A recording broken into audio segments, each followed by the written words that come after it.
Hello friends. कई बार as a therapist जब मुझे अपने पेशेंट या अपने क्लाइंट कुछ प्रॉब्लम शेयर करते हैं तो मैं कई बार उनमें कुछ चीज़ें देखता हूँ जो कंप्लेनिंग नेचर दिखाते हैं। जैसे फॉर एग्जांपल कई बार लोग आपको दिखेंगे कि वो एक स्टक कंडीशन में या अटकी हुई कंडीशन में है। या बहुत बार लोग डिप्रेशन में आपको दिखेंगे कि वो कोई भी चीज़ पे कदम उठाना ही नहीं चाहते हैं। और बहुत बार आपको ऐसा लगेगा कि लोग काफ़ी फ्रस्ट्रेटेड है अपने हालात से, अपनी सिचुएशन से। ये सारी चीज़ें अगर देखा जाए तो एक सिंगल सोर्स से ही आती है। और नॉर्मली ये होता है क्योंकि हम एक ही चीज़ नहीं कर रहे हैं। और वो क्या है? वो है हम अपने प्रॉब्लम की जिम्मेदारी नहीं लेते हैं।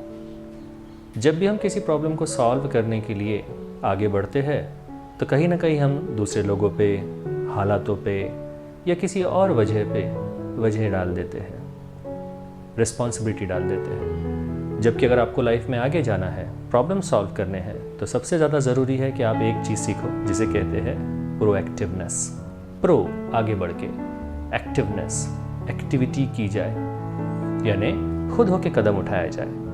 नॉर्मली हम काम की जिम्मेदारी ही नहीं लेते हैं क्योंकि एक फ्रेज़ है कि अगर हम मान लें कि हम जिम्मेदार हैं तो हमें मानना पड़ेगा कि हम गैर जिम्मेदार थे। अब हम कोई पॉलिटिशियन तो है नहीं कि किसी और पे ब्लेम करके हमारा काम आगे बढ़ जाए, हमारा प्रोफेशन आगे बढ़ जाए। आप अपनी लाइफ में पॉलिटिक्स नहीं खेल सकते हैं, आपको जिम्मेदारी लेनी ही पड़ेगी।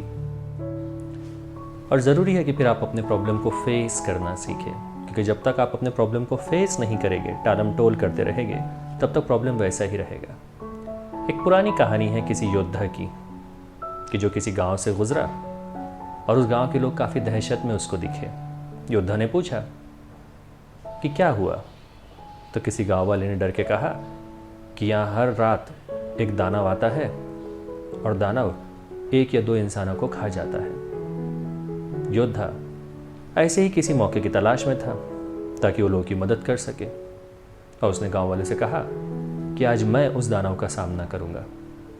उसने अपनी तलवार निकाली, गांव वालों ने दिखा दिया वो रास्ता जहां से वो दानव आता था, और उसने देखा एक 100 फीट का दानव सामने खड़ा है। और योद्धा क्योंकि निडर था, वो दानव की तरफ भागा। पर कमाल की बात है, जब वो उसकी तरफ भाग रहा था तो दानव 100 फीट की जगह उसे 50 फीट का ही दिखाई दिया।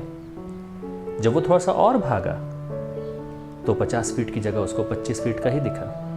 जब वो थोड़ा सा और भागा तो वो दानव उसको सामने सिर्फ 10 फीट का ही दिखाई दिया। और जो 2 दानव के रूबरू आ गया तो दानव उसको एकदम छोटा 5 फीट का दिखाई दिया। और जब वो बिल्कुल सामने आ गया तो दानव 2 फीट का ही दिखा। योद्धा ने अपनी तलवार निकाली और दानव का सर काट दिया। वो दानव और कोई नहीं बल्कि हमारा डर होता है कि जितना हम अपने डर का सामना करते हैं, प्रोएक्टिव रहते हैं और उठ के आगे कदम बढ़ाते हैं, हम हर बार उस दानव को ख़त्म करते हैं। और जितना हम उस दानव से भागेंगे वो दानव और बड़ा आपको नजर आएगा। तो अगर आप भी अपने लाइफ के प्रॉब्लम के सॉल्यूशन चाहते हैं तो ध्यान रखिए, अपने डरों का सामना कीजिए। और आप जिंदगी में एक बार उस इंसान से मिल सके जो आपके लाइफ के सभी प्रॉब्लम सॉल्व कर दे, तो मेरा यकीन करिए, आप उठिए और आईने के सामने देखिए। जो आपको नज़र आता है वही आपके लाइफ का वो व्यक्ति है जो आपकी लाइफ के सारे प्रॉब्लम सॉल्व कर सकता है। पर हमारा नज़रिया ये रहता है कि शायद कोई और व्यक्ति, शायद कोई और सिचुएशन, शायद कोई और हालात हमारे प्रॉब्लम्स को सॉल्व कर देंगे। गालिब का एक मशहूर शेर है कि उम्र भर गालिब बस एक ही भूल करते रहे, धूल चेहरे पे थी और आईना साफ करते रहे। अब ये समझना बहुत ज़्यादा ज़रूरी है कि हम ब्लेम गेम ना खेलें। जब मैं कहता हूँ कि जिम्मेदारी लो तो इसका मतलब ये नहीं कि आप ब्लेम ले लो कि हाँ सब चीज़ों के लिए मैं ही जिम्मेदार हूँ, मैंने ये गलती की है। यहाँ सवाल उठता है अकाउंटेबिलिटी की, कि जिम्मेदारी इस सेंस में कि मैं न्यूट्रल हो जाऊँ, अपने लाइफ के प्रॉब्लम को, सिनारियो को न्यूट्रल नज़रिए से देखूँ और फिर उन्हें सॉल्व करने की कोशिश करूँ, क्योंकि ब्लेम से भी कुछ हासिल नहीं होना है। जैसे for example Thomas Alva Edison की बहुत फेमस सी स्टोरी है कि जहाँ सबको ही लगभग पता है कि एडिसन ने बल्ब बनाने के पहले 10,000 अलग अलग तारों को जोड़ा था, ये जानने के लिए कि कौन सा तार गर्म होकर रोशनी पैदा कर सकता है।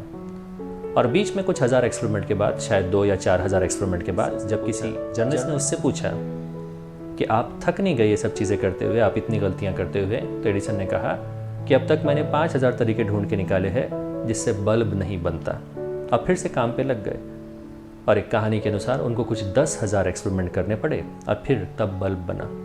एडिसन ने अपने काम की जिम्मेदारी लिया कि बल्ब बनाना है, न्यूट्रल रहा कि हर हाल में बल्ब बनाना है, तो जो तकलीफें आएगी उन्हें तो फेस करना ही है, ऑब्स्टेकल को ओवरकम करना ही है। अब फिर एक दिन सफल हो गया। हम इसे टाइमिंग भी कह सकते हैं, पर वो टाइमिंग तक पहुंचने के लिए कुछ तजुर्बे हासिल करना आपको बहुत ज़्यादा ज़रूरी है। अब इस लेसन को हम अपने लाइफ में कहाँ अपना सकते हैं? तो नॉर्मली एक थेरेपिस्ट के तौर पे मैं आपको बिल्कुल कहना चाहूँगा कि आपके लाइफ की जो सबसे लॉन्गेस्ट रनिंग पेंडिंग प्रॉब्लम है, सब में एक ही इशू है, आप जिम्मेदारी नहीं ले रहे हो। शायद किसी व्यक्ति के साथ आपके रिलेशन बराबर नहीं है, या तो फिर आपको रिलेशनशिप को स्टॉप करना पड़ेगा, या तो फिर निगोशिएट करके सेटल करना पड़ेगा। सबसे इम्पॉर्टेंट पार्ट है, चाहे आपके फाइनेंसेस हो, चाहे आपकी सोशल लाइफ हो, चाहे आपके पर्सनल इमोशंस हो, जो कुछ भी आपको सोल्यूशन की तरफ लेके जाना है, वो सब में आपको सबसे पहले अकाउंटेबिलिटी लेनी पड़ेगी, जिम्मेदारी लेनी पड़ेगी। ये एक दिन में नहीं होगा, पर एक दिन ज़रूर होगा। तो बस आज के लिए इतना ही काफ़ी। अपने लेसन को अपनी लाइफ में ढालिए। आज के दिन सोचिए कि मेरे लाइफ का ऐसा कोई एक प्रॉब्लम जिसमें अपनी जिम्मेदारी तय करूं, और जिम्मेदारी तय करके अगला कदम उठाओ। अगर आप जिम जाना चाहते हैं तो सब्सक्रिप्शन निकालिए, या शायद अच्छे जिम्स के बारे में पता कीजिए। आजकल लॉकडाउन चल रहा है, तो आप ये कह सकते हैं कि कुछ ना कुछ मैं करता हूँ जिससे मेरा मूड अच्छा रहे, जिससे मेरा प्रोफेशन आगे बढ़े, या ऐसा कुछ भी जो आप शायद काफ़ी वक्त से करना चाह रहे थे, शायद पिछले 3 महीने से करना चाह रहे थे। जिम्मेदारी लीजिए। आज के लिए इतना ही काफ़ी। अगर आपको वीडियो पसंद आया हो तो नीचे दी गई लिंक पे लाइक और सब्सक्राइब कीजिए, और जितना हो सके शेयर कीजिए।